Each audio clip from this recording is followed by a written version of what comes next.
За студийн эргэн давтамжтай үзэгчтэй та бүхэн завсгалгааны өмнө хэлсэнчлэн манай өнөөдрийн маань хамгийн ихний зочид бидэнтэй ярилцахад бэлэн болсон байна. За энэхүү зочид маань Монгол Улсын консерваторийн сургалт бодлого зохицуулалтын газрын дарга доктор дэд профессор Гүлфайруз, мөн дээрэс нь Монгол Улсын консерваторийн мэргэжлийн төгөлдөр хуурийн 1-р тэнхимийн эрхлэгч оюун эрдэнэ нар хүрэлцэн ирсэн байна. Ингээд та бүхнийгаа студид ирж байна.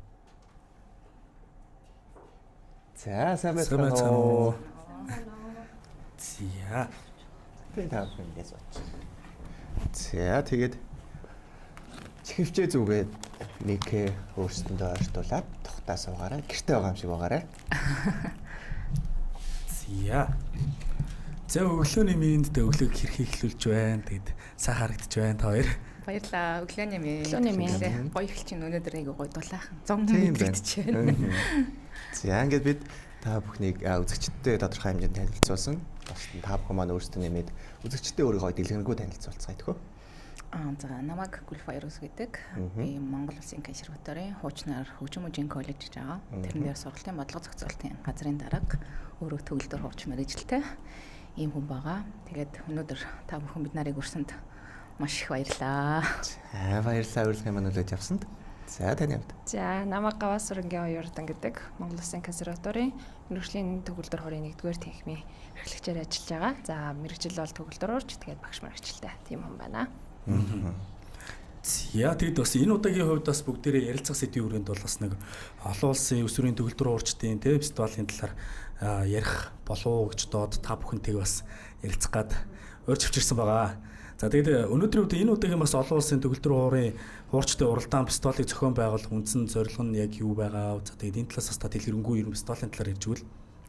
Манай оюурд маань илүү гоё тайлбарлаа. За энэ Улаанбаатар олон улсын төгөлдөр хуурчдын одоо төгөлдөр хуурын их наадам гэсэн үг. Тэгээд Улаанбаатар International Piano Festival гэдээ яагаад одоо хийх гэж байгаа шалтгаан вэ гэхээр ерөнхийдөө бол дэлхийн олон улс хотууд өөрийн гэсэн нэр доороо төгөлдөр хуурын алдартай том фестивалуудтай байдаг. Тэгээ одоогоор бол Монгол улсад маань бол байхгүй байсан. Бид нар бол зөвхөн одоо төгөлдөр хуурчдын уралдаан ч юм олон одоо тэмцээн уралдаанууд бол явдаг. Яг өргөн хүрээнд фестивал буюу яг их наадмын хүрээнд бол одоо яг Улаанбаатарын нэр дээр бол тийм фестивал байгаагүй. За Монгол Улсын консерваторийн мэргэжлийн төгөлдөр хуурын тэнхим дээрээс нь мэргэжлийн төгөлдөр хуурчдын холбоо гэж бид байгуулсан. За мэргэжлийн төгөлдөр хуурчдын холбооны одоо захирлаар бол миний бие удирдах зүйлийн дараагаар Гүлфайруз багш ажиллаж байгаа.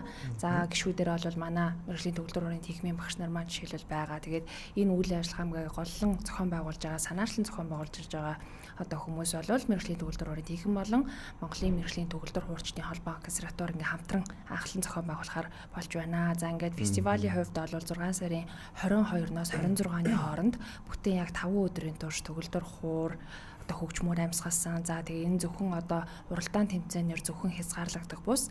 За 22-ноос 24-ний хооронд бол төгөлдөр хуурчдын өсвөрийн уралдаан буюу сонирхогчд болон мэрэгчсэн одоо сурагчдад зориулсан одоо ийм 307 оролцогчтой ийм том уралдаан болох гэж байна.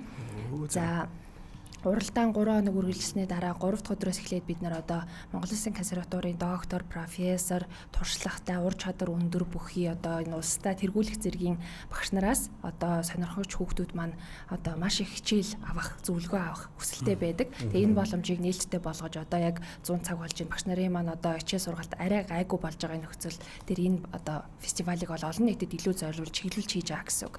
За ингээд фестивалыг мастер классууд буюу нээлттэй хичээлүүдийг хийсдээ дараа 4 дахь өдрөөс воркшоп буюу олон нийтийн одоо хөгжмийн боловсрол, сонгодог хөгжмийн мэдрэл одоо мэдлэг мэдээллийг дээшлүүлэх зорилгоор цуврал юм лекц хичээлүүдийг воркшопууд хийхээр байгаа. За Гүлфайруз багшийн хувьд бол жишээлбэл сонгодог хөгжим нь хүүхдийн одоо хүмүүжил төлөвшөлт ямар нөлөө үзүүлдэг вэ?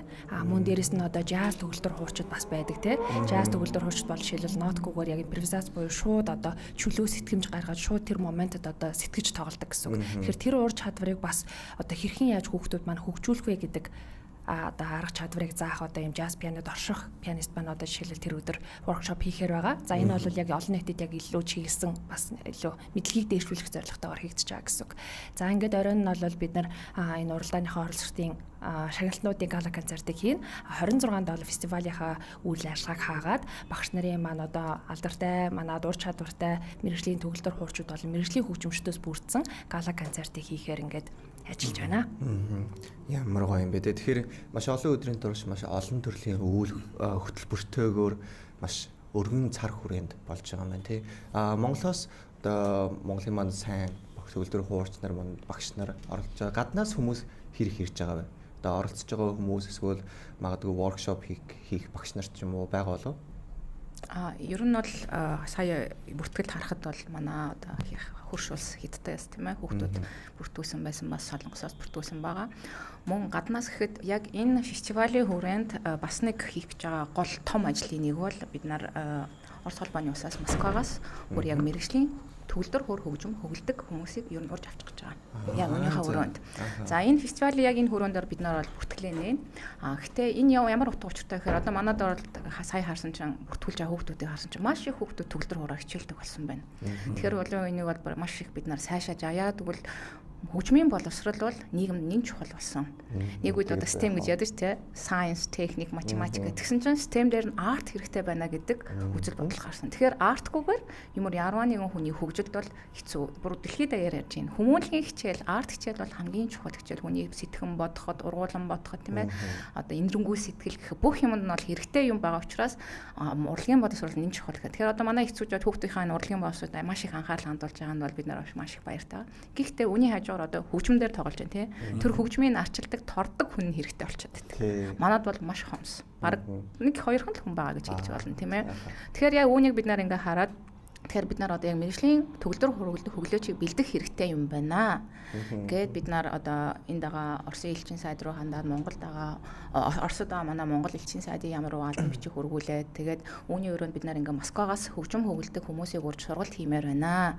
Гээд тэгээ энэ үйл ажиллагаа маань ингээ баг багаар хөдлөөд ер нь бол бид нар одоо энэ фестивалийн өрөөнд бүртгэлээ үүсгээд 9 сарын эхээр энэ сургалтаа хийхээр ингээ төлөвлөөд хүмүүстэйгээ ярилцаад ажиллаж байгаа. Тэгэхээр манай одоо нийгэмд хамгийн нэн хэрэгцээтэй одоо бид нарын тоглодог хөгжмийн маань торддог хөгжим хөглөөчд Монголд одоо албан ёсны сургалтандаа суугаад тэгээ шалгалтаа өгөөс сертификат авах бүрэн боломж нэгж заавал гадаад руу явж тэг мөнгө зарцуулахгүй яг хэмнэлтэйгээр энэ ч нэгтгэдэг яг төлбөртэй явагдана. Тэгээ бид нар албан ёсны багш нараа гурж ийм үйл ажиллагаа хийх. Энэ бол бид нарын одоо энэ фестивал хийж байгаа том ажлын нэг юм болов уу гэж одоо зөвхөн Улаанбаатар гэлтгүй 21 аймгийн бүгдийг хамруулаад тэг бүх газарт бол урлагийн байгууллага байгаа. Тэгэхээр тэнд бол бүгдэнд нэг төгөлдөр хуур байгаа. Тэгэхээр тэр төгөлдөр хуурыг тордог гэдэг бол бас адилхан. Одоо бид нар бүгдээрээ машин унаад амарт бүгдээр машины хөвөл ажиллаа мэдтгүй шүү дээ. Үндэ бол бид нар ч гэсэн төгөлдөр хуурч гэсэн доторх механикийн сайн мэдгүй. Үндэ бол тэр насаараа төгөлдөр хур. Тэгэхээр тэрийг одоо мэддэг зориултын хүн байх хэрэгтэй учраас тийм бас үйл ажиллагаа бид нар зарим ажиллаж байгаа. Надаас Монгол улсын консерваторийн сургалт бол нэлийн сайн мундаг маш олон мундаг төгсөгчнөр нь хүртэл манад орж ирж ярилцчихсан. За тэгээд бас эндээс танаас асуухад бас одоо Монголын сонгодог хөгжим за тэгээд тэр тусмаа таны би зөв санаж бол та Санкт Петербургт докторийн зэрэгээ хамгаалж ирсэн. Тэгээд яг хамгийн манай Монголд бол сонгодог хөгжим яг энэ төлхөө та хамгийн судалсан хүмүүсийн нэг баг. Тэгээд эндээс харахад одоо яг хүүхдүүд хэр сайн болцсон байна, өөрчлөлтүүд нь ямар байна, тэгээд сонгодог хөгжмөр нь ямар түвшинд явж байгаа вэ?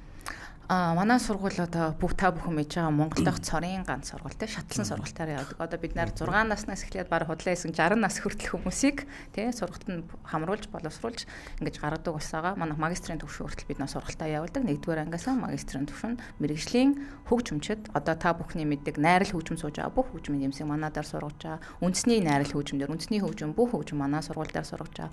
За сонгодог бүжиг балет те ардын бүжиг бас адилхан манайх. Мөн манайх энэ дээр нэмээд циркийн сургалттай тийм.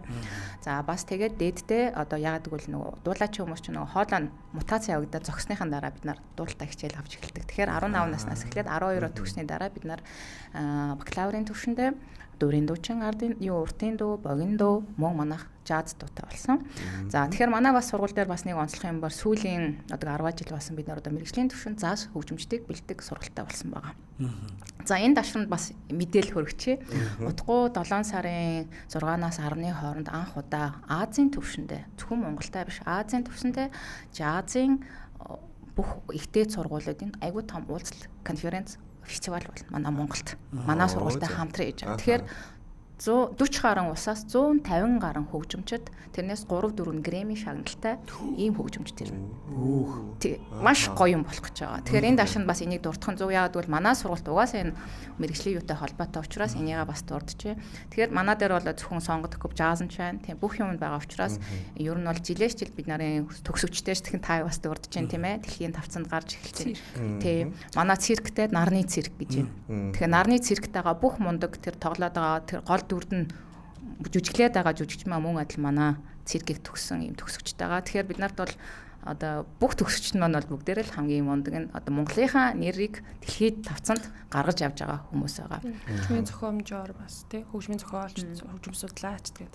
Тэгээ сүүлийн жилүүд бол манай одоо нөгөө юу маань нээлттэй болчлоо шүү дээ. Дэлхийн маань нээлттэй болцсон. Бид мэдээллийн хаанаач авд болдог учраас хуучин бол жоохон хаагдмалтай. Мэдээлэл бол нэг л газараас орж ирсэн. Одоо бол дэлхийн нийтээ манай хүүхдүүд ч гэсэн хилтэй устдаа болсон. Хайлт айгүй сайн гадагшаа дотгошаа айгүйх явдаг болсон учраас өөртөө таниулж харуулах боломжууд нь нэгдэж байгаа. Одоо зөвхөн хөгжимч гэлдэг манай хөгжмийн зохиолч мөн адил хүүхдүүд маань Европ явж тэр Европын одоо тэр сонгодгийн тэр бичих цаг аргаварыг сургачлаа мөртлөө Монголынхаа энэ бүгдийг хослуулснаар онцлог. Одоо энэ жазтай холбоотой NG гэж та хэд мэддэг бах тийм ээ.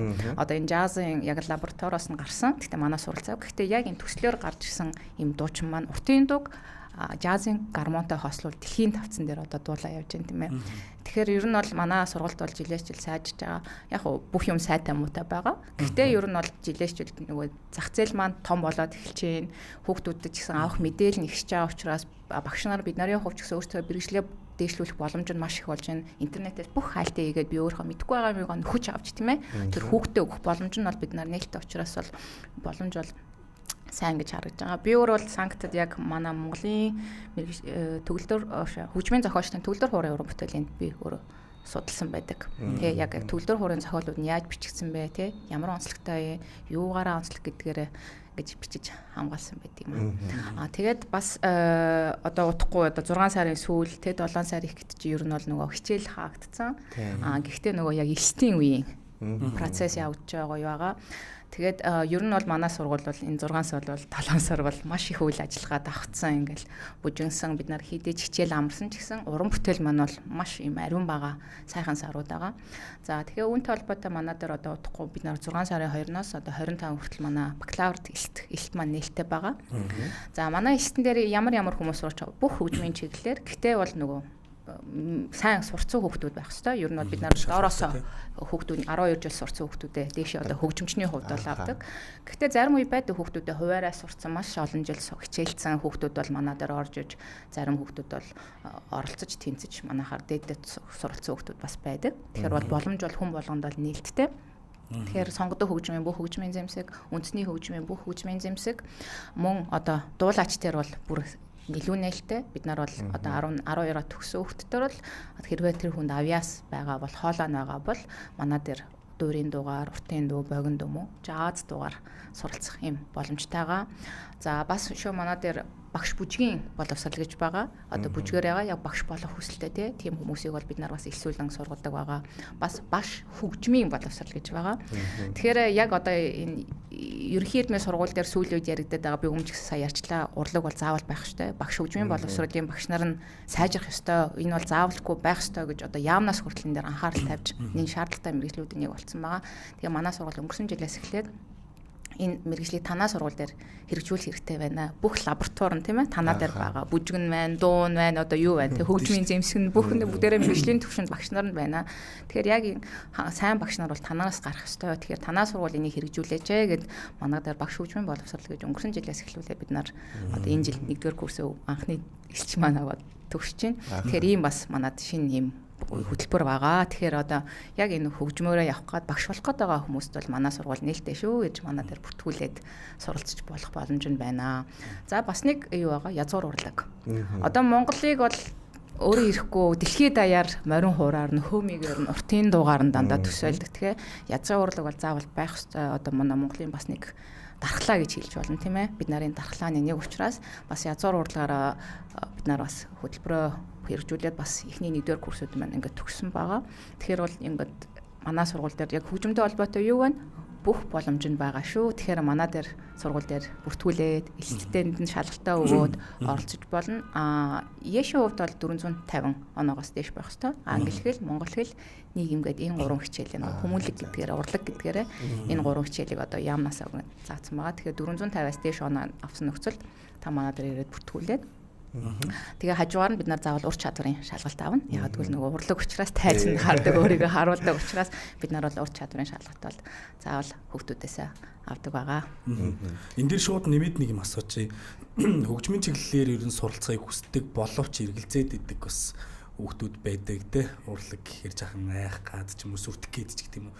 Тэгээ ийм хүүхдүүдэд бас та юу гэж зөвлөх вэ? Тэгээ одоо үзэж явах бас нөгөө нэг эцэг эхнэр бас нэлийн их үздэг манайх. Тэгэхээр нөгөө нэг манай хүүхд урлагд болон сайн танд ихтэй эргэлзээлэх шиг байна гэдэг. Тэр нэг хүн байвал бас тэр талаас нь хэлж өгвөл эргэлзэж байгаа хүүхдүүдэд.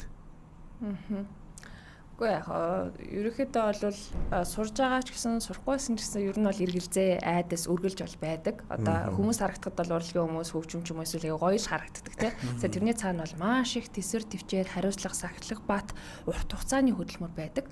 Тэгэхээр тийм юм бол хүн болгон тохиолдно. Зүгээр нөгөө сураагүй мдээгүй хүнтэй л тохиолдоод байгаа биш. Тэгээ сурцсан мэдсэн одоо тэрээр хичээлж байгаа хүмүүстэй хүртэл үргэлж дандаа тохиолддог л зүйл. Тэгэхээр тэрнээс бол яагаад хэрэггүй. Зүгээр тэрийг хэрхэн яаж авч гарснараа тий түүний ард гарсныхаа дараа авж байгаа мэдрэмжээс шалтгаалаад хүмүүс улам илүү цаашламар санагддаг байхгүй. Тэгэхээр тэрийг давж гарч ээж хүн өөрөө одоо төлөвшөж байгаа, хөгжиж байгаа, тий ямар нэгэн зүйлийн ард гарч байгаа, хүмүүжлийн хувьд дээшилж байгаа гэдгээрээ л ер нь одоо урлаг сонгодог урлаг гэдэг зүйл чинь одоо хүнд тийм нөлөөтэй байхгүй. Тэгэхээр тэрийгэ бодоод ямар өөрөө чиглэлээр сонирхолтой байна те эсвэл бол олон төрөл сонирхолтой байж болно шүү дээ. Хамаагүй яг өөрийнхөө хүсэж байгаа төрлөөрөө сонирхоод туршаад оролдоод зарим хүмүүс бол жишээл төгөлдөр хуурыг багтаа сурж агаад болоод тэгээд өсвөр наснд дуусны дараа гинт ингээ сурмаар санагдаж эхэлдэг байхгүй. Яг тэгвэл тэр нь надад хэрэгтэй байсан гэдгээ дараа нь ойлгоод тэгээд ээж аваасаа та намайг тэр үед болиулахгүй заавал суруулах хэрэгтэй байсан гэж буцаж ирдэг хүүхдүүд маш олон байдаг байхгүй. Яг тэгвэл хүүхэд учраас шийдвэр гаргаж үнэхээр чадахгүй. Дээрэс нь одоо хүүхэд айгу төвчээртэй байгаад хүсэл эрмэлзэлтэй дандаа дуртай юм хийн гэж бүр хийзэж байхгүй. Одоо зүгээр л наазахын шүүд угаах ч юм уу те наазахын өдөр тутмын хөвчлэг хүүхэд заавал режим одоо байнгын хийдэг зүйлсээр л дадал бол суудаг болохоос биш хүүхэд дураараа очивол айгу дуртай шүдэг байгаа ч юм уу те яг ингээд витамин аваа ч юм уу хийзэж хийдэггүй. Яг тэрнтэй ялгаагүй хөгжим бүр түүнээс ч илүү хэцүү урт хугацааны зүйл учраас маш их төсөр төвчөө шаарддаг учраас хүүхдүүд угаасаа одоо хаширдаг, айдаг, тэгээ залхдаг угаасаа тийм үе хүн болгонд байдаг. Зүгээр түүнийхээ дараа даваад гараад ирсний дараа хүүхэд яг дурлах процесс нь хизээ ерөөхдөө явагдаж эхэлдэг байл ерөөхдөө бол шилжилтийн надс өнгөрсний дараа. Тэгэхээр тэр мөчийг аав ээж давах хэрэгтэй, хүүхэд бас давах хэрэгтэй. Гэхдээ хүүхэд бол угаасаа шийдвэр гаргадаг ч юм уу тийм одоо биш учраас насны хүүхэд одоо биш учраас өсвөр насныг дуустал нь та хүүхэдтэй яг юуг одоо насан туршид нь олгомоор байгаа вэ? Түүнийгээ олгоод түүнд нь тусалж өгөх юм бол хүүхэд нь харин дараа нь аав ээжтэй баярлдаг. Тэгэхээр тэгж одоо бодож байгаа эцэгчүүд одоо хүүхэд нь сурж байгаа ч гэсэн ингээ манай хүүхд айгуу дурггүй байгаад байна гэвэл дуртай хүүхэд байхгүй. Тэрэн дээр болохоор угаасаа дуртай хүүхэд байхгүй учраас эцэг их болон багш тэгээд хүүхдүүд хамтдаа гуруулаа яг хичээ зүтгэж хөдөлмөрлөж одоо үүний ард гардаг л гэсэн. Тэгээ энэ дээр нэг юм хэлэхэд нэг юм анзаарсан. Ер нь манай нийгэмд байгаа нэг юм айгу хурдан юм сураад болчмаар ер нь тийм хандлага маш их байдаг. Спортч тэр урлагч тэр ямар ч юм дугууланд явсан ч гэсэн хүүхдүүдтэй миний хүүхд нэг 2 ая хэдэн сард сурах вэ гэж асуулт байдаг байхгүй. Үгүй ээ сая оюутан багш хийснээр тийм ээ. Манай мэргэжил спорт урлаг хоёр ч маш удаан хугацаанд явж иж тэрний дараа бид нар тэрнийхээ үр шимийг хүртдэг мэргэжил байхгүй. Гэхдээ тэр явцдаа юу гэхэд танаа хүүхдийн тархичин баг багаар хөгжиж байгаа. Мөн төвчээртэй бол сурж байгаа тийм ээ. Ямар юм жижигээс нь эхлээд том хүртэл ингээд нарийн ажиллагаа хийж сурдаг байхгүй. Одоо бид нар зохиолыг эхлээд нотын гаргана. Дараа нь тэрэн дээр хуруун дээр ажиллана. Тэр нөгөө удаан тоглох, хурдан тоглох. Тэгээд нөгөө стик одоо баахан штрихүүд айл та тэг хөгжмийн хэлтэй холбоотой. Тэр бүх нэмийг таагтаар нэг бүртэл нот бүрээр ингэж бид нар сурж иж тэгээд ярин тэрийг томоор болгож дараа нь тэрийг хөгжим болгож тайзан дээр гарах гэдэг чинь зүгээр зохиол тэгэхэд л хамгийн багадаа бол нэг 6 сар хамгийн багадаа шүү дээ. Тэгж явдаг процесс аа. Тэгэхээр манай эцэгч яадаг. Ингээ 2-3 сар ай сурчлаа за болчлоо. Үгүй тэргээр танаа хүүхд ямар ч үр дүнд хүрэхгүй. Тэгээд юмыг дандаа тэгж хандаг болно. За ингээ болчлоо гэдэг хандлагатай очдог. Тэгэхээр ийм тууштай бодол бол манай эцэгчүүд маш их шаардлагатай байдаг. Тэгээд саяны оюутан багш гэдэг манай хүүхд дургу маяг л аваад гарчдаг. Үгүй штэ хүүхд өөрөө хизээ шийдвэр гарахгүй. Оюутан багш бит хоёр ч гэсэн хэрвээ авч үзэх юм бол сурж байгаа хавцтай ч гэсэн бид нар төгөлдөр хууч байсан ч гэсэн сурцаа хавцаа ч гэсэн болио гэдэг үе байсан. Тэгэхээр аав ээж ар зогсчоо үгүй та нарын үзэх ёстой гэдээ одоо яасан бит хоёр энийхээ өөр шимийг үзээд одоо айлын хөвгтүүдийг хүмүүжүүлээ явж штэ тий. Тэгэхээр ер нь бол манай эцэгчүүд одоо энэ дашран дуртахад тийм ээ олон эцэгчүүд сонсдог гэж тууштай байгаасай хүүхдтэйгээ битгий бууж өгөө хүүхдтэйгээ хамт аргыг нь бол нэг өдөртөө 5 минут 10 минут 20 минут чинь тэгээ явсаар агаад 2-3 цаг болж хувирдаг байхгүй. Сүүлдээ бид нар яа тий хөгжмийн хаар цуухгүй нэг юм дутагтаад байдаг байхгүй. Яг ингээд дутуу хийцэн юм шиг нэг муу юм хийцэн юм шиг тэгээ хөгжмийн хаар цуугаад авсныхаа дараа тэгээ таашаад оо за би одоо гоё юм болчлаа юм а хийлээ гэдэг бүр тийм мэдрэмж хүн болчдөг байхгүй нөө тавцаар байгаа тэр нөгшөө дадал болоод тэрэн дээрээ таашаал авдаг тэрнийхээ өөр шүмийг дараа нь хүртдэг. Тэгэхээр тэрнийхэн дараа яг одоо бид нарын бусад хүмүүсээ бол урган бодох тийм сэтгэхүй юмыг хурдан ойлгодог бид нарын сонсгол маш сайн бид нар нүдэрээ юм уушчдаг тийм ээ ямар нэг юм информац орж явах тэрийг бүг гэд хурдан аваад боловсруулаад гадагшин гаргацдаг тийм ээ тэгээд угаасаа тэр ингээд бид нарын мэрэгжлийн ачаал бид нар тийм бас тэгээс бид нар сайндаа бол тийм бол байхгүй. Тэгэхээр эцэгчд хэлий бүр захий тууштай байгаарай л гэж хүсвэр байна. Тэгээд аачлаа юу гэдэг штэ магадгүй багасаа сургуульд сураагүй зүгээр хуваараа сурцсан хүмүүс байдаг. Одоо төгөлдөр хуурд биш маа гэхэд ядар нэг өөр нэг хөгжмийн зэмсгийг нотоор эхнээс нь биш дандаа сонсголоороо сурцсан ч юм уу тий. Ингээд нэг бичлэг үзээд сурдаг болсон, тоглодог болсон. Тэгээд ер нь нот хараад хизээж тоглож чадахгүй мөртлөө тэр аюудыг сонсчоод тоглолцдог болдог. Тим хүмүүс байдаг штэ. Тим хүмүүс ер нь яг одоо бакалаврын сургалт нь одоо хамрагдаад сураад явъя гэвэл боломжтой болов дахиад ихнээс нь нот асуугаад байна л та. Тэр яг тэгсэд гэж бодлоо тий. Ямар ч нот мэдхгүй гэхдээ ингээд сонсоод ингэчээд байдаг. Нот мэдхгүй. Гэхдээ би 3-4 хөгжим тоглодог. Бүгдэн дээр нь хангалттай ер нь аюул дуунууд ч юм уу тий тоглоо бүгдэн тоглож чаддаг. Гэхдээ бүр нотны талаар соёл нотноос л өөр юу ч мэдэхгүй. Хэрвээ би ингээд өөрөө сургаад дахиад сураад ингээд бакалаврт нь хамрагдсан явъя гэвэл эхнээс нь эхлээд нотын заадгүй эсвэл яадаг вэ? Тэрний талаар яг мэрэгжлийн хөгжмөчтийн хувьд бол бид нар бол 0-аас бол хүүхдүүдийг авахгүй. Яагаад гэвэл тэр хүн онлайн ямар нэг мэдгэтгүнтэй байх ш. Яагаад гэвэл манай бакалаврын төвшөлтөг сургалтууд төлөвлөгөөнд бол одоо тэр хүн юмаа үдцэн хүн гэдгээрээ бид нар бол тийм тэр хүний эхлэлтэн дээр авч бид нар мэрэгжлийн хөгжмөчд бэлдэж гэдгээр онцлог учраас бид нар бол тэр ямарваа хүн одоо хамгийн багадаа нэг 3-4 жил 5 жил суралцсан онлайн мэдгэтгүнтэй байх ёстой. Тэгээд одоо бид нарын тавьж байгаа ийм зохиол ийм хэлбэрийн зохиолууд тоглох ёстой гэсэн бид нар бол шаардлага тавьсан байгаа хүүхдүүдэд тийм ээ оюутнуудаа. Тэгэхээр яг тэр бүгдийг одоо сонгодог урлагаас бүх чиглэлийн урсгалын зохиолууд одоо барокко сонгодог, романтизм, импрессионизм гэл одоо урсгалууд байна шүү дээ. Тэр урсгалуудын чиглэлээр бүгднийг ингээд тоглодог, мэддэг, урсгалаа ойлгодог тий. Одоо гүйцэтгэлийн хувьд бол 12 жил сурцсан хүүхдүүд бол манай дээр тийм учраас манайх нөгөө яг мэрэгжлийн сургууль гэдгээрээ онцлог байгаа учраас тэрэн дээр бол бид нар бол тийм мэддэг хүмүүсийг бол авах боломжгүй. Яг та одоо юун дээр болж байна? Хэрвээ одоо заавал хөгжимчин биш маш хөгжмөн дээр бол авч байж болно бид нар. Яг тэгвэл та анханасаа ямар нэг хөгжмийн мэрэгчлэл мэдлэг танд байна шүү дээ. Танд суурь нь байна. Тэр хөгжмийн тухай ойлголт байгаа учраас бид нар багш хөгжмийн боловсролтой байвал таныг элсүүлж авч сургаж болно. Яг явж ирсэн чамайг бол авч болох юм. Тэ хайчихгүй явж ирсэн. Явцсан тодорхой хэмжээнд боломж бол байгаа л юм байна. Тэ явж ирсэн чамайг нэг урлагийн нэг жижигхэн ч гэсэн тавцанд хүргэнэ. Тэгээ боломж байгаа юм байна. Би нэр бас эндээснээс нэмээд цоч нэг одоос консерваторийн төгсөгчд ер нь дотоод болон гадаадад ер нь ямар боломжууд бас ер нь нэгддэг вэ? Энэ талаас бас гоё ярилцал төгсөгчдийн хувьд. Төгсөгчдийн хувьд бол манай дээр одоогоор бол манай дуучид маань дэлхийн тавцанд гарчлаа. Тэгээ одоо дийлийнхэн дандаа баритон хоолойтой манай дуучид маань мүдэн хоолой тийм. Хоол дуучид маань бол дэлхийн тавцанд гараад өөртөө таниулаад одоо Амар Түвшин, Ариунбаатар, Бадрал сая манайх дээр химблээ Хөрлбаатар гээл те анх хоёр гээд ер нь манай эрэгтэй яг баритон хоолойтой дуучид маань Хөрлбаатар маань бол бас хоолой бүр бүдүүн хоолой тийм хамгийн бүдүүн хоолойнууд маань бол дэлхийн тавцанд гараад бол гарч сая би энжиг бас дурдсан юм жаз дээр бол гараад ирсэн шүтэн байгаа бас төгөлдөр хуурчаараа зохиомж бичээд тэрөөрөө бас тэгээд ер нь бол боломж бол байгаа би хэлсэн те дэлхийн угаасаа нээлттэй болсон учраас бид нарт бол боломж бол маш их одоо хүү хамтлагдлаа шүү дээ жишээ нь те дийлийнхэн манай сургуулийн төгсөгчд. Тэгээ хүүгийн хамт төгсөгчнүүд хөгжимч нар бүгдээрээ манай сургуулийн одоо 1-2 л биш байх. Гэхдээ дийлэх бол одоо 80% нь бол манай сургуулийн төгсөгчтэй байгаа.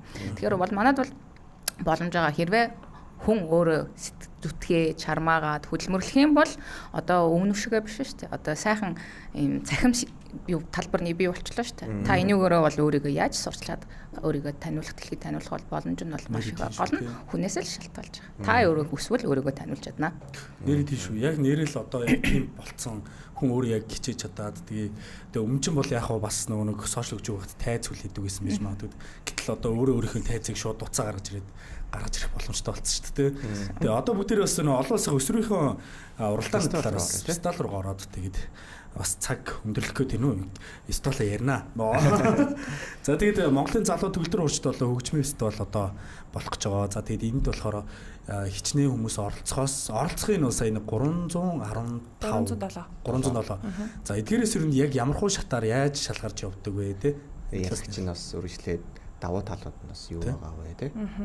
За уралдааны хувьд бол сонирхчийн төрөлдөө 4 категоритой ангиллалтай, мэрэгжлийн төрөлдөө мөн 4 ангиллалтай ингээд нийт 8 ангиллалтайгаар явагдана. За уралдааны шүүгчдэр бол Монгол Улсын консерваторийн мэрэгжлийн төгөлдөр хүрээ ур чадвартай профессор доктор зөвлөх багш нар ажиллана. За нийтдээ 12 шүүгчтэй байгаа. Буюу категори болгондоо 3 шүүгч тус тустай ажиллана гэсэн үг.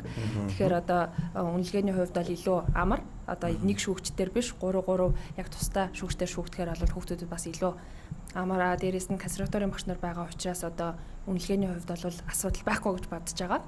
За тэгээд нийт 307 оролцогч бүртгүүлсэн. Тэгээд бид хэд бол 5 сарын 10-нд бол бүртгэлийг зарласан. 6 сарын 10-нд бүртгэл хаагдаад ингээд нэг сарын хугацаа гэдэг бол энэ уралдааны хувьд бол зарлагдсан хугацаа бол богино хугацаа. Тэгэхэд бол бидний санснаас бол харьцангуй маш олон хүүхдүүд бүртгүүлсэн. За тэгээд эндээс бол угаасаа ойлгомжтой юу харагдаж байна гэхээр Монгол улсад маань хэдий одоо бага хүн амтайч гэсэн ямар олон хүүхдүүд маань ямар олон айлууд одоо сонгодог хөгжмөр тэр дундаа төгөлдөр ур хөгжмөр хүүхдүүдэд хичээлүүлдэг болж байгаа юм бэ. Тэд нар нь ямар одоо хүсэл эрмэлзэлтэй юм идэх зүтгэлтэй байгаа юм бэ гэдг нь бол харагдаж байгаа.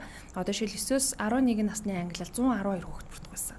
Тэгэхээр одоо бид нар хуваарлтыг гаргахдаа одоо шүүгчтэй хувьчдэр оролцогчтой хувьд тэр дороо 112 хүүхэд тоглоно гэдэг бол хэцүү. Тийм учраас 2 өдөр одоо хуваагаад шүүгчдийг сонсуулах нөхцөл байдлыг бол ингээд хангаад явж байгаа. За ингээд уралдааны хувьд бол ямар ач холбогдолтой вэ гэхээр сонирхогч хүүхдүүд бол ерөнхийдөө бол одоо өөр сургалтын төвүүд эсвэл өөр ингээ багш нар дээр суралцаад явж байгаа шүү дээ.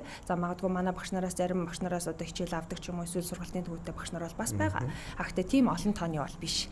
Гэхдээ хүүхдүүдийн хүсэл сонирхол бол одоо улстай байгаа энэ шатлсан сургалттай одоо урлагийн их ундраг болсон энэ сургуулийн багш нараас одоо туршлага судлах юмсан. За дээрэс нь яг мэрэгшин суралцдаг энэ хүүхдүүдээс бас гоё харж үзэж туршлага хөрөмтлүүлэх юмсан тий. Тэдэнтэй хамт хөгжих юмсан. Тэдэнд бас одоо байгаа өөртөөхөө ур чадвар одоо өөртөөхөө байгаа тоглож байгаа төвшнийг бас харуулж үнэлүүлэх юмсан тий зөвлөгөө авах юмсан гэсэн маш их олон хүсэлтэй хүүхдүүд байдаг. Тэгээд энүүгээр дамжуулж одоо бид нэр тэр хүүхдүүдэд бол мөн эцэг эхчүүдэд нь сонгодог урлагийн сонгодог хөгжмийнхаа боловсролыг дээшлүүлэх одоо өөртөөхөө хүүхдүүдийн сургалтын төвшинг бас багч гэсэн одоо дээшлүүлэх ийм боломжийг олгоё гэж бодож байгаа. Тэгээд эхний ээлжинд бол ямар ч үсэн улсынхаа нийслэл Улаанбаатар хотын нэр доор төгөлдөр хуурийн гэх наадмыг одоо ингээд 5 хоногийн турш эхлүүлж үзэх гэж байна. Дараа жилээс бол одоо бүр яг олон улсын төвшөнд яг ямар фестивалууд яаж явагддаг жишээлбэл яг гаднаас одоо алдартай төгөлдөр хуурч багш нарыг урьж авчрах одоо шүүгчдэр суулгах мөн тэднэрээс одоо мастер классуудыг авах тий. За дээрэс нь одоо байршлын хувьд бол фестивал наадам бол хөвчлэн одоо задгай талбайд гоё агаар тэд нар явагддаг тий. Тэгээ цаашлаад үүгээрээ дамжуулаад одноо гаднаас оролцогчид болон гаднаас хөгжимчүүд багш нарыг авчирхаар улсынхаа нийслэл Улаанбаатар хот мөн өв соёл түүх одоо дээрэс нь аялал жуулчлалаа бас үгээр дамжуулан бас сурчлах энтэйгээ холбох ийм санаачлагтай тэг явж байгаа. Тэр ер нь түрүү хэлсэн маш өргөн дэлгэрэнгүй маш алсын хараатай улам илүү энэ жил одоо анхных нь жил тий цаашдаа дахиад улам илүү жил болгон хийгээл хэрэг улам илүү сайжраад улам илүү шин зүйлсүүд нэмэгдээл улам илүү оролцож байгаа. Эхний нэг жил анхны удаа гэхэд 300 эд хүүхэд бүртгүүлсэн байна. Магадгүй дараа жил 600 болсон тий. Тэрний дараа жил 1000 хүүхэд бүртгүүлсэн бүр ингээд фестивалийн манай хоног бүр ингээд 7 хоног биш 2-7 хоног үргэлжлүүлдэг ч болох юм билүү тий. Яаж болно шээ болохгүй гэж. Тийм бол нар гэсэн илүү туршлагатай болно. Зохион байгуулалтын хувьд. Тэгээд даанга Оросоос бас Хятадаас ч юм уу тий хүмүүс гэхдээ бас Европоос, Америкаас оролцогч маань зориод ирдэг. Тийм гоё фестивал болох болтугай гэж ерөөё. Баярлалаа. За тэгээд дөрвөлнгийнхаа нэр ярилцсан. Би нэг ганцхан асууж байна. Би бүр энийг бүр үнэхээр мэдмээр идэв юм аа. Тэгээд тэр нь болохоор ингэдэг байхгүй. Би нөгөө багасаас ингээл хүүхч нэг хүүхэлтийн киноос соёл сураад байгаа шүү дээ. Багтаа нөгөө хүүхэлтийн кино үзэх нь төгөлдөр урт хүүхэлтийн кино гардаг. Тэгээд би амар дуртай сахгүй. Тэгээд яа гоё юм бэ? Явахын сан махайсаа ч юм уу те. Гэхдээ би тэнчнээс нэг зүйлийг үнэхээр ойлгодог байсан. Тэр нь болохоор тэмцээн болдог. Тэгээд тэр тэмцээнд бүгд яг ижилхэн одоо юу гэдэг нь бетоны дэдгүүр симфони гэдэг юм дэггүй л та би яг явж байгаа яг нэг тийм тоглолдог. Тэнгүүд яг бүгд ижилхэн зүйл тоглоод байгаа мөртлөө яг юугийн шүүдгийн бол гэж би гайхдаг байсан. Тэгээд би эндээс яг асуумаар бид одоо юу гэдэг хүн болгоны гаргах аялал өөр гэдэгтэй би санал нийж байна. Гэхдээ яг шалгуурууд нь яг юунаас нь онцлогуудыг ингэж харж ирнэ шүүдэг вэ те тэрний мэдэмээр байгаа. Яг хүн та эргэлчлээ те онцлогтой. Ер нь манай урлаг өөрөө субъектив те объектив гэхээс илүү субъектив хүн болон өөр чигтээ өөрөөр сонсож байгаа. Гэхдээ одоо сонгодог хөгжмийг одоо классик Бетховеныг яаж тоглох вэ? Бах, барокког яаж тоглох вэ? Романтизмыг яаж тоглох гэсэн өөрийн ингээд тавигдсан юмуд нь шаардлагууд нь стандарт байгаа те. 1000 хөгжим болоо ч гэсэн гэхдээ байгаа. За энэ хөгжмөөр ийм юм байх хэрэгтэй. Тэгэхээр тэр хүний гаргаж байгаа нэгт гүйцэтгэл нь техникийн хувьд, ур чадварын хувьд тэр яаж тоглож байна. Хоёрт нь яг сонгодыг тавьж байгаа шаардлага тэр хүн хангаж чадж байна уу? Хитлэгийг туушраад романтик болгочих чинь үгүй юу те? Тэр мэдрэмж нь яаж вэ? Тэгэхээр өөрийнхөө бас гүйцэтгэл нь хэр байна? За багшийн өгснөөс гадна тэр хүн өөрөө одоо хөгжимчин гэдэг утгаараа тэр урлагаан тэмцээнд оролцож байна шүү дээ те. Өөрийн гүйцэтгэл нь хэр байна? Яаж өөрийгөө гаргаж чадж байна? Тэгэхээр манай мэргэжилчин одоо яг спорт адилхан. Бид нар ч олон жил сар бэлдэж нэг 3 минутын төлөө тайзан дээр гараад тоглож байгаа. Спорт гэсэн адилхан те. Нэг 3 минут хараалаа. Тэр 4 жил олимпиадаа би тэгээд үзүүлээ. Тэгээд чадвал чадна чадахгүй л. Яг тэрнтэй адилхан манайх ч гэсэн. Би тэр тайзан дээр 5 минут зохиол тоглохын тулд би 1 жил, 2 жил, 3 жил, 4 жил бэлдэж тайзан дарна. Гэхдээ бас тайзны сандрал гэж юм а те. Тэр хүний стрессийг даван туулах чадвар. Бүх юм яг тэр бүх юмыг тэнд давж чадж гин үү. За тэр чавж байгаа шаардлага тэр хөгжмөө хэр мэдэрч яг онцлогийг гаргаж чадж гин үү. Бүх тавих ёстой юмыг биелүүлж чадж гин үү гэдгээрээ тэр хүмүүсийг бид нар шүүдэг байгаа. Оёрд магш өөрийнхөө бас юг нэмэх баг. За хүмүүс бас яг ерөөхдөө тэгж баастай хөгжим тоглодог хүмүүс ч гэсэн зарим нь баг юу адилхан л дараад ш баг юуг нь ягаад та нар баг юугаар нь шүүгээд байгаа ингээд хэлдэг. Жишээлбэл бид нарын мэргэжил угаасаа нарийн мэргэжил. Одоо жишээлбэл хамгийн багадаа бид нар 17-оос 20 жил сурдаг. Тэгжээж яг одоо мэргэжлийн одоо дээд боловсралтай хөгжимчин дээрээс нь одоо багшлах хэрэгтэй хүн болж байна гэсэн үг. Тэгэхээр энэ хугацаанд ийм урт хугацаанд боловсрдаг. Дээрээс нь тэр 17-оос 20 жил гэдэг бол зөвхөн одоо боловсролын одоо диплом зэрэгэл авсан болохоос биш хүн яг төгс төгөлдөр боловсроо дуусчихна гэсэн үг бол биш. Тэгэхээр энэ бол манай мэргэжил угаасаа төгөлдөр хуур гэдэг чинь бадраагаа ягаад төгөлдөр хуур одоо фортепиано гэдэг хөгжмийг уг нь бол чанга аяар дуурдаг хөгжмийн зэвсэг байхгүй. Тэрийг ягаад монгол хэлэн дээр төгөлдөр хуур гэж орчуулсан байна гэхээр төгс төгөлдөр энэ хөгжмийн зэвсэг юм а гэдгийг л одоо илэрхийлж байгаа гэсэн үг байхгүй. Тэгэхээр хөгжмийн зэмсэг өөрөө төгөлдөр төгс байх тусмаа одоо тэнд зохиогдож байгаа бүтээл болон хитрхи төгс одоо бүр ингээд оргил гэж байхгүй нэд. Тэгэхээр одоо хэдэн зуун жил явлаач хэдэн хүн тоглолооч гэсэн энэ үнэхээр төгс төгөлдрөөсөө бүр ингээд уулын оргил гэж байдаг бол үүнд бол оргил гэж үгүй болсон. Дээрээс нь зохиол бүтээлийн хувьд ч гэсэн одоо бусад хөгжмийн зэмсэг бол зэмсгийнхаа нөгөө нэг цар хүрээнээс шалтгаалаад одоо тоглох боломж нь бол хязгаарлагдмал ч юм уу те эсвэл бүтээл нь хязгаарлагдмал бол төгөлдөр хуурдан дээр үгүй. Төгөлдөр хуурдаа хамсран тоглодог одоо бүх л хөгжмийн одоо бүжгийн дуулаачийн бүх төгөлдөр хуурдаа хамсраж одоо явдаг. Тэгэхээр төгөлдөр хуур бол бүх юмыг орлох эсвэл бүгдийг одоо оркестрийн хөгжмийн зэмсгэхэд одоо тембрийг хүртэл орлох одоо ур чадвартай нөөцтэй юм хөгжмийн зэмсэг учраас тэр хэмжээгээрээ одоо хөгжимчнөөс маш их ур чадварыг одоо мэдрэмжийг нарийн мэдрэмжийг шаарддаг гэсэн. Яг нэг талаараа одоо бусад хөгжмийг бодоход өнгөө олох ч юм уу тийм байхгүйгээр шууд дарж байгаа нь бол давуу тал. Одоо дэлхийн алдартай төгөлдөр хуурч Владимир Хоровиц гэж хөгжимчин байдаг. Тэгээд тэр хүний хийсний гоё өгдөг. Би одоо энийг хүм болгонд хэлдэг. Төгөлдөр хуур бол анхлан суралцж байгаа хүмүүст бол хамгийн амар хөгжмийн зэмсэг. Мэрэгсэн нарийн мэрэгжлийн хөгжимчдүүд бол энэ хамгийн хүнд хэцүү хөгжмийн зэмсэг юм а гэж тайлбарладаг байхгүй. Тэр бол яг үнэн. Харахад бол шууд доогоо дарлаа рэгээ дарлаа ихний хөгтөд юу ч хийж чадна тий. Гэтэл гитар ч юм уу эсвэл хийл ч юм уу виолон ч өөр хөгжмийн зэмсэг байлаа гэхэд үлээврээ лахад хүүхдийн их боломжгүй байхгүй. Эхлээд одоо амьсгаа дараа нь хөгжмөө барьж сурж дараа нь үнийг эхлүүлэх байхгүй тий. Гэтэл энэ бол байглаасаа байгаа одоо гарын позиц биеийн үйлдэлээр хийж байгаа учраас илүү хялбар. Гэхдээ цаашлах тусмаа хэцүү болж эхэлдэг. За тэгэнгүүт сонсох дээрээ бид нар юуг одоо анхаар сонсдог вэ гэхээр стилийн dig гэж нэг юм байна. Тоглох dig гэж нэг юм байна. Тэрийг заавал барих хэрэгтэй. Тэрийг бариаггүй болвол тэгээд одоо яаж тоглосон байсан, яаж сурсан байсан гэсэн бол энэ асах оноо авнаа л гэсэн үг.